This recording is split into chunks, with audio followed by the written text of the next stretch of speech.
right here. First and foremost, I want to thank Stripe Media, IFC Films, and Shudder for the early screening of Late Night with the Devil that releases on streaming on Shudder and in theaters March 22nd. Late Night with the Devil stars David Dastmalchian and it takes place in the 1970s, 1977 to be specific. It stars a late night talk show host whose numbers are getting down in the viewers rating. And while dealing with that and also the loss of his wife, Jack Delroy, played by David Dastmalchian, and Delroy returns to his late night slot after dealing with the grief and the sadness. We're told that what we're about to see is a recording of a conversation with the devil himself.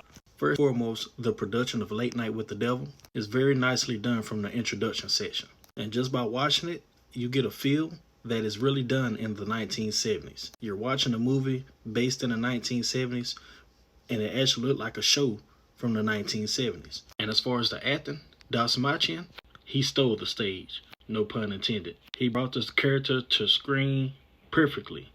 I mean, perfectly. And this is certainly no run-of-the-mill horror movie, and it certainly sets you up with some very good scares for it to be an independent movie. And they are so nicely done.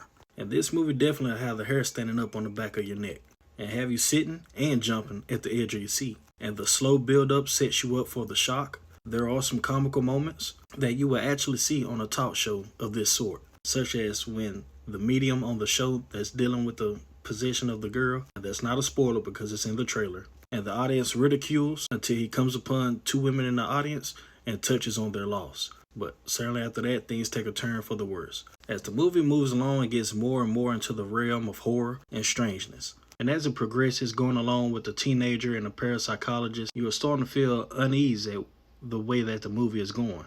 And as I mentioned before, this movie have you on the edge of your seat. And if you wasn't already on the edge of your seat to begin with, towards this act, you would start getting closer and closer to the edge of your seat. And the sense of fear is rising. But all in all, this movie has some great shocks. And this is a movie that any horror fan would want to see. And me personally, I would like to see it on the big screen. I mean, I have a pretty nice sized TV at home, but I believe the theater experience with this would have just been a little bit better. And this movie does have jump scares without relying on loud banging noises that nowadays seem to be overused. But definitely be on the lookout for this movie on March 22nd. And again, I want to thank Stripe Media, IFC Films, and Shudder. But be sure to like and follow for any more movie news, reviews, or anything of that nature. Because it's possible. If you've seen it, I've seen it too.